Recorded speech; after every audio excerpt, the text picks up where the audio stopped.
3 তারিখ যাব না বা 4 তারিখ যাব। জেলে যাওয়াটা বিরাট কোনো মাতব্বরি কথা না, জেল থেকে বেরিয়ে আসাটা কথা। থানাতেও যাব না, 3 তারিখ বোধহয় শুক্রবার, তো যাওয়ার প্রশ্নই নাই। 4 তারিখের রেজিনগর থানায় যাব, অ্যারেস্ট করলে করবে। 3 তারিখ যাব না বা 4 তারিখ যাব। তো সঙ্গে ওকে ডেকে যে ফুলের তোড়া দিয়েছিল, ওকে ডেকে যে যারা আয়োজন করেছিল, ওদের ব্যাপারে কি করতে পারলো? ও তো যাবে না, ও তো বাকিরা তো গিয়ে বসে আছে। বাকিরা যে অলরেডি জেলে চলে গেছে, ওদের বের করা নিয়ে আজকে একটা কথা বলেছে। ও তো জেলে ঢুকবে বলেছে সামনে, কিন্তু যারা ঢুকে বসে আছে ওর তো বললো জেলে জায়গা হবে না। এদের তো জায়গা আছে 3 জনের, প্রচুর জায়গা জেলে। ওদের বের করার জন্য কি আয়োজন, নাকি জেলে রাখার জন্যই পাঠিয়েছে? জেলে যাওয়াটা বিরাট কোনো মাতব্বরি কথা না, জেল থেকে বেরিয়ে আসাটা কথা। জেলে কোনো লোক শখ করে যায় না, কিন্তু তো যারা গিয়েছে তাদেরকে বের করার জন্য উনি কি ভাবছে? উনি যে জেলখানায় যে আবার যাওয়ার কথা বলছে যে উনি যাবে না, জেলখানায় যাবে। আমার কথা হচ্ছে, জেলে ওনার যাওয়ার ইচ্ছা হলে উনি যদি ঠিক করে থাকে আমি জেলে যাব, তাহলে আবার ঠেকাবে কে? আর জেলে যাওয়ার জন্য সেই কাজগুলো করতে হবে, সেই কাজগুলো করলে জেলে ঠিক চলে যাবে। আর কাজ না করে এমনি যদি বলে জেলে যাবো, কেউ জেলে পাঠাবেও না, কেউ জেলে পাঠাবো না। তো তার ফলে ওনার জেলে যাওয়ার যদি সময় হয়, সরকার ঠিক পাঠিয়ে দিবে যখন সময় হয়ে যাবে। আমি আগেই বলেছি, শক্তিপুর থানার যে ওসি আছে তার যা আচরণ, সে আবার গত 30 তারিখ থেকে সে হুমায়ুন কবিরের বাপ হয়েছে। সে নিজেকে জাহির করে বেড়াচ্ছে, বিভিন্ন বাড়িতে যাচ্ছে, তাদেরকে গালিগালাজ করছে যারা আমাদের পার্টির কর্মকর্তা। দিয়ে বলছে কেউ যখন বাড়িতে যাচ্ছে, যে যখন ডাকছে কে, তাহলে হুমায়ুন কবিরের বাপ। তো সে আমার বাপ হয়েছে, সে বাপকে পরে দেখা করতে যাব, এবং কতজনকে নিয়ে যাব সেটা সময় আসলেই জেলার প্রশাসন জানতে পারবে। জানিয়েই যাব। জেলার পুলিশ সুপারের কাছে চিঠি দিয়ে গোটা জেলা থেকে হুমায়ুন কবিরের ডাকে যে মানুষ আসতে পারে বাসে, সেটা আর একবার প্রমাণ দেবো। এর আগে অনেকবার অনেক জায়গাতে প্রমাণ দিয়েছি।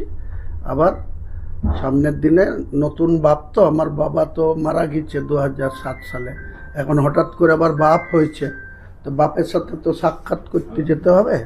সেটা আজকে যাচ্ছি না, ঠিক টাইম ফাইম করে বাপের সাথে দেখা করতে যাব।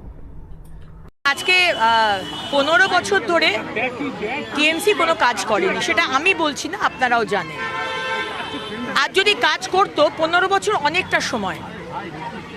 পাইপগুলোকে চেঞ্জ করা, ব্রিটিশ আমলের পাইপ চেঞ্জ করা দরকার ছিল, ড্রেজিং করা দরকার ছিল, অন্তত বছরে একবার নালীগুলো পরিষ্কার করা দরকার ছিল। আমাদের বয়স 50 দিন। বর্ষাটা চলে যাক, আমরা যেখানে যেখানে জল জমছে আমরা মোটর বসাচ্ছি, প্লাস নালীগুলোকে পরিষ্কার করাচ্ছি, ইরিগেশনকে বলেছি ক্যানালগুলো পরিষ্কার করতে। আমাদের তরফ থেকে আমরা সব কিছু করছি। যেখানে জল জমবে আপনারা আমাদের দপ্তরকে জানান।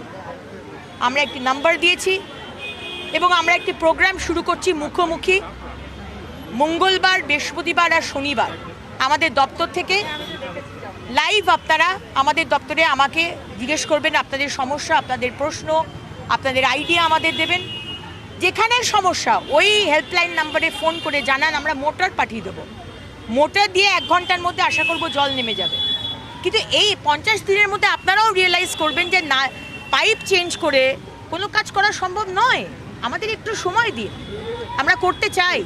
একবার বলবেন যাব না, দুবার বলবেন যাব না, তারপর তো যেতেই হবে। ভদ্রভাবে যাতে আপনি যান, আমরাও যাতে পুলিশের তরফ থেকে যাতে ভদ্রভাবে আপনার জেরা করা যেতে পারে, আমাদের মনে হয় সেটাই কোঅপারেশন করা দরকার। কারণ একবার নয়, বারবার হুমায়ুন কবির আপনি উস্কানিমূলক কথা বলেছেন। একজন জনপ্রতিনিধি পাবলিককে ইনস্টিগেট করার জন্য, কোনো ধর্মের মানুষকে, এক শ্রেণীর মানুষকে ইনস্টিগেট করার জন্য এরকম করতে পারেন না। একটা দায়িত্ব আছে। আপনার পলিটিক্যাল ফায়দার জন্য আপনি কিন্তু এটা করতে পারেন না। আপনি কিন্তু বারবার করে এসছেন, আমাদের মুখ্যমন্ত্রী আপনাকে সতর্ক করেছেন। আমরা কিন্তু এগুলো শুনবো না, দিতেই হবে। তার এগেনস্টে তো অনেকগুলো কেস করা হয়েছে। আর যদি আমার এগেনস্টে মার্ডার কেস আর আর্মস কেস আছে, আর যদি আমাকে পুলিশ ডাকে, আমাকে বলতে হবে। এখানে তো তিনি বরাবর বলে এসেছিলেন, আমরাও বলে এসেছিলাম যে আপনি শুধু অভিষেক ব্যানার্জি পুলিশটাকে হাঁটিয়ে দিন। আপনি পুলিশ ছাড়া ক্ষমতা দেখান। আজকে তাই হয়েছে, পুলিশ নেই আপনার পাশে। আপনার যে হুম্বি তম্বি, সাধারণ মানুষকে অপমান, অবজ্ঞা, এর জবাব তো আপনাকে দিতেই হবে অভিষেক ব্যানার্জি। খুব আনফর্চুনেট একটা দল যারা এত ঘটা করে শুরু হয়েছিল, যদিও বা প্রতারণা করে, আজকে যা আপনি বুঝবেন, মানে যা শো করবেন, দ্যাট ইউ রিপ, আপনি যা লাগাবেন সেটাই গাছ হয়ে সেরকমই বেরোবে। মমতা ব্যানার্জি যেভাবে নিজের টিএমসি তৈরি করেছিল কংগ্রেসকে ধোঁকা দিয়ে, আজকে যাদেরকে তিনি নিজের হাতে নিয়ে এসে দলে ঢোকালেন, দল গঠন করলে, আজকে তারাই তাকে আবার ধোঁকা দিল। এটাই ট্রেন্ড, এটাই বলেছে, আপনি যেমন কর্ম করবেন তা আপনি তার ফল পাবেন। কিন্তু আমাদের জন্য এটা খুব আনফর্চুনেট।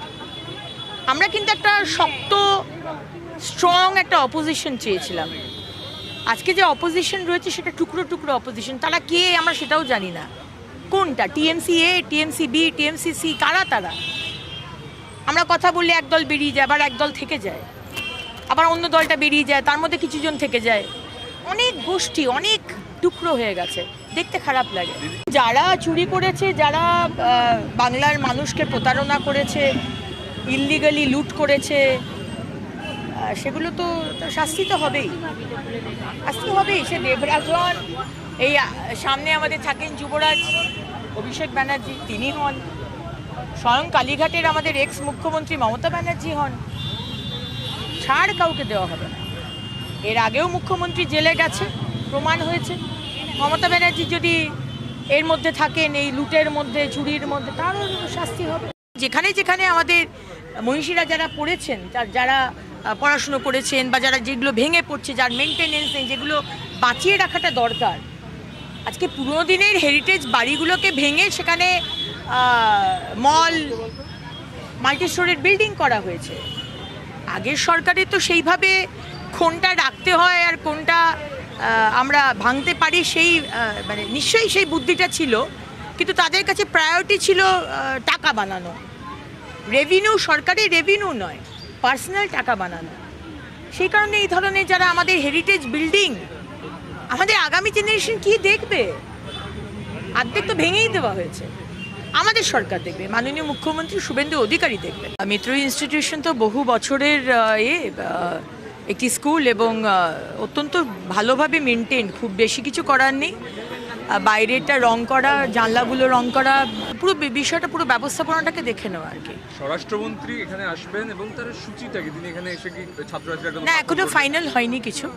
আমরা ডক্টর শ্যামাপ্রসাদ মুখার্জির জন্মবার্ষিকী হিসেবেই আমরা এটাকে করছি, কারণ উনি এখানে পড়েছিলেন, সেই হিসেবেই এটাকে করা হচ্ছে। 15 বছর বা তার আগে 34 বছর ডক্টর শ্যামাপ্রসাদ মুখার্জির নামটাকে